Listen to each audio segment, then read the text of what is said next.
Awurudu and wishing you all a very awesome Avurudu from MTV Sports.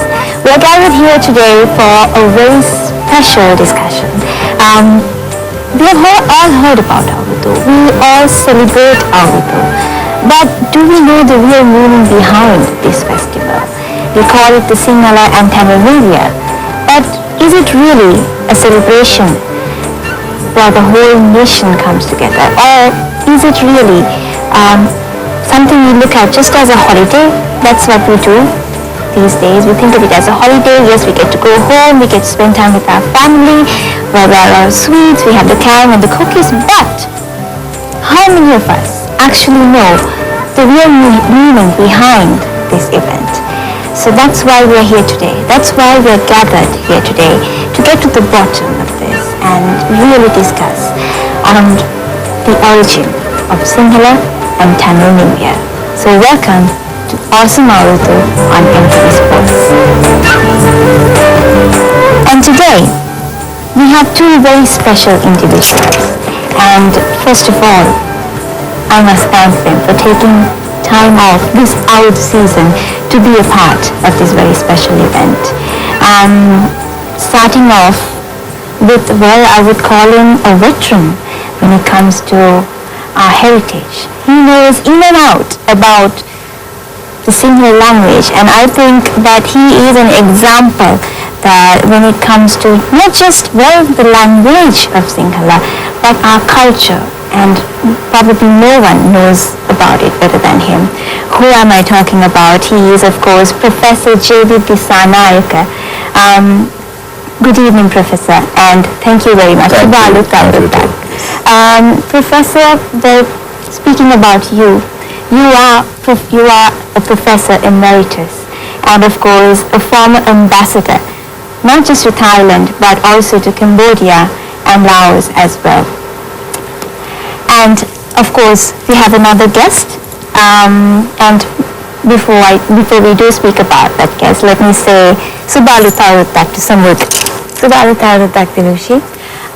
We also have with us Mrs. Punakanti Vijayanaka, who is an eminent writer and who also has brought much accolades within the country. She has won the Gratian Award in 1994 for her book The Amulet, and she has won many state awards as well.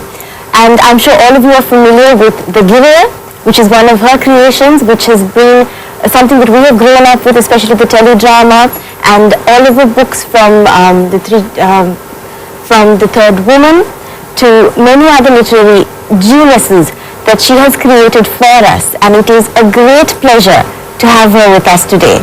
Thank you for joining us. Thank you. Awesome. And of course, well, like we mentioned earlier on, today we are here to get to the roots of Sinhala and Tamil New Year. So Professor, could you enlighten us? I think most of us have a wrong notion about what Avurudu is, and what is it all about, and how did it originate, as in what was the beginning of the Sinhala and Tamil New Year? Well, a new year renews. That is the most important aspect of a new year. It renews. What does it renew? It renews your link with nature, with your environment, and with your family and neighbors. So it's a renewal of things. This is very good. Now when you live for a long time, say for about a year, things get so monotonous. It's nice for you to stop now and take a stock of things and move forward with the renewal of things, of relationships and everything else. So I say first the renewal with nature. That is, now in nature the most important celestial bodies are the sun and the moon. Where the sun gives our light and so does the moon. Now this, our new year is linked with the movement of the sun. Sometimes they call this the festival of the sun god. I'd rather call it the festive sun god than anything else, because it's all about the sun, and that is linked with astrology and astronomy. Of course, astronomy is a science, but astrology is not a complete science, it's a kind of pseudoscience. It studies the influence of celestial bodies on human beings. Now the astrologers say that the sun keeps on moving in a circle, and to complete the circle it takes 365 days and a little more. That little more gets added for 4 years and have an extra day in February. So when this, of course, it moves in a circle. So a circle has no beginning, no end. But astrologers have decided to mark the beginning and the end in a certain way. They say the sun moves in a circle which has 12 phases, and each phase has been named after a constellation in the sky. So the very first one is called Aries, Mesha, symbolized by a goat or a ram. And the very last one is called Meena, Pisces, and symbolized by a fish. So the sun moves on this circle called the zodiac over a year and completes a year. So New Year begins with the sun's movement into Aries again after coming. So this is what happens really. No, that's what happens. And when that happens, when sun leaves the last of the phases called Pisces to move into the new one again, he has to cross the frontier. And to cross the frontier, it takes some time because the sun has a volume. So like a ball. So a ball to cross over a line, it takes time. So when it crosses from Pisces to Aries, it takes time, and during that time the sun doesn't belong to the old year. The old is over and the new year has not dawned yet. The sun is in between 2 years. He is crossing from the old year into the new one. So we say the sun is in transit. In Sinhala we say the word for transit is Sankranti. So Sankranti is Surya Sankranti. The sun is in transit from the old year into the new year. In another sense, sun is out of time now.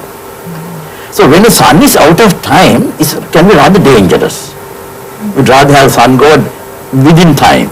He is in a no man's time now. So therefore, the old primitive people thought, now this is rather dangerous. The sun itself is out of time. So the safest place to be when the sun is out of time and there is danger is to go to a religious place. So Buddhists go to the temple and the Hindus go to a Kovil. So that is the safest place to be when the sun god is out of time. So this is exactly what happens. That is called the Nonagate. The Nonagate is that, Nonagate means it has two words, no Nakata. Nakata means Nakat. So Nakat means auspicious hours, time. So during this crossing there are no auspicious times. So therefore that period is called Nonagate. And because you go to the temple during that period for your own safety, it's also called Punyakala. And Punyakala must know this particularly. Punyakala is time for merit. For his own safety. So this is the sun is in transit. So and then of course this is what happened. Astrology says this is what happened. Now an Indian king called Kanishka, who lived in the 1st century AD, even after Christ, he came to the throne in 78 AD. He wanted to somehow keep his name going for posterity. So he designed a calendar to keep his name somehow, for all times. He belonged to a dynasty called Shakas. He was a Shaka king, Kanishka. So he designed the year by the name, and he called it Shaka year, Shaka Marsha. So he came to the throne in 78 year after Christ, and so Shaka year begins on the 78th year after Christ. So when you calculate from that date up to now it's 2012. If you know your mathematics, Dinasha, if you deduct 70 from 2012 is 1934. So the year that dawned is the Shaka year of 1934. So the Buddhists here, even in Thailand, in Cambodia, in Laos, in some parts of India, in I think in Kerala and Tamil Nadu, they do celebrate Shaka year. So what we really celebrate is the dawn of a Shaka year. It done so in this country is celebrated by two groups of people: the Sinhala Buddhists and the Tamil Hindus. They are the ones who hold this Shaka year as important. So actually what dawns is neither Sinhala nor Tamil, but the Shaka year, which is celebrated by the Sinhala Buddhists and the Tamil Hindus. This is what happens. Okay. And something interesting that Professor told us a little while ago, and I think Samurti can speak on it more, is that Nonagatte, as you mentioned earlier, is a time that we must go to a temple or a kovel because, well, it's not considered a very good time. And there's another thing that's recommended to do at that particular time. Do you remember what that is, Samurti? Yes. You're supposed to play. Professor, could you tell us about, one more question that I had was, when you said it's safe to go to the temple. Yes. What do you mean it's safe? Is it a time that's bad for you? Well, yes, because sun is out of time, so sun can't help you at this moment. So for us, we have to seek our own security wherever it is. So remaining at home may not be all that safe. So better move into a place where you believe your gods are. Buddhists there, the gods are there, so they look after you. So with that belief, you move there. And again, because of this dangerous period, we don't touch the most important natural resources. The most important natural resources are fire, water and milk. They give us life. Now, without water, without milk and without fire, we can't live at all. So these are the important sources of life. And during that Nonagati, we won't touch them at all. This is other belief. If it's so bad, don't touch any of these things that bring life to you. So, no fire. So, when the old year comes to an end, we take the fire out of the hearth. Lipanivanada. No fire there. And as the new year dawns, at the right moment, we bring our fire back. Lipagini Morono. So, but during the Nonagate, there is no fire. So you get fire to skip that period to the new year. Same with water. No one goes, especially in the villages, when they got the water of the well, no one would go to the well to bring water. Not during the Nagate. Whatever water they need, they'll collect beforehand. This is over there. And as the new year dawns, some have a custom or ritual of going to the well and drawing the first bucket full of water as a transaction. You put something into water and draw the first bucket of water. It's a two-way thing. What do you put? Among the things you put are a piece of charcoal. Even scientists say, physics say, charcoal has a power to clean. So they put some charcoal so the water gets a little cleaner for the new year, and put a coin which has to be a copper coin. Now, as a monetary value, it has no value. Copper coin has no monetary value. You can't buy anything with a copper coin. And it's very difficult to find copper coin nowadays. But you put a coin not for its monetary value, but for its copper value. The human body, they say, needs copper. So how can you take copper?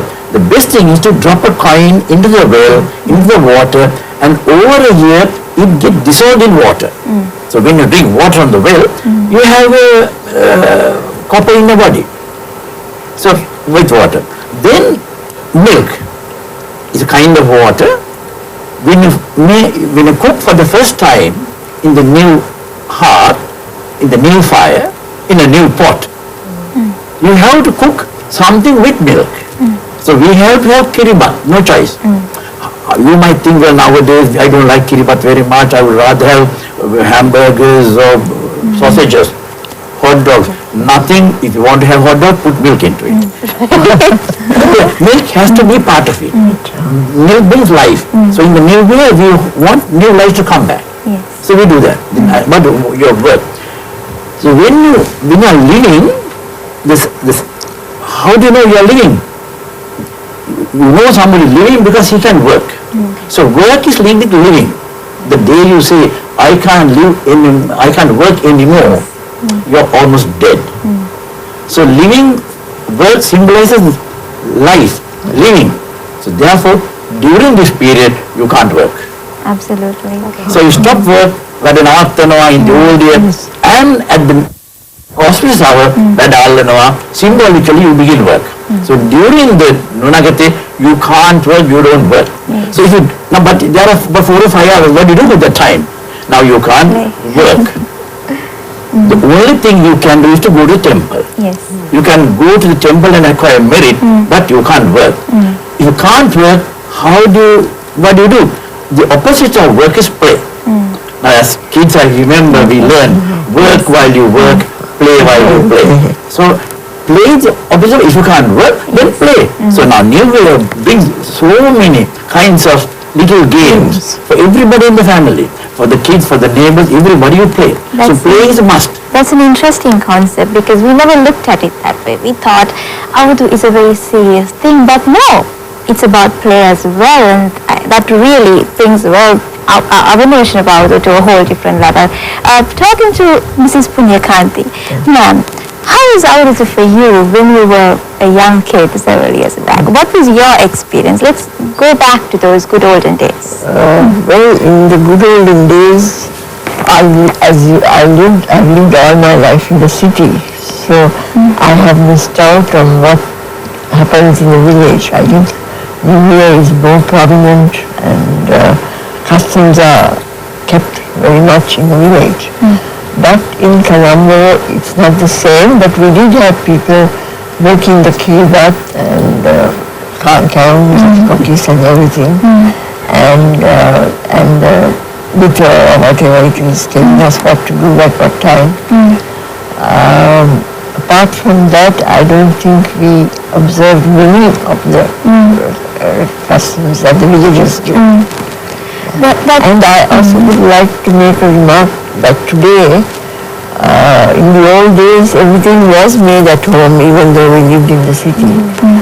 But today you find in shops and supermarkets ready-made rasakavi, nicely packaged.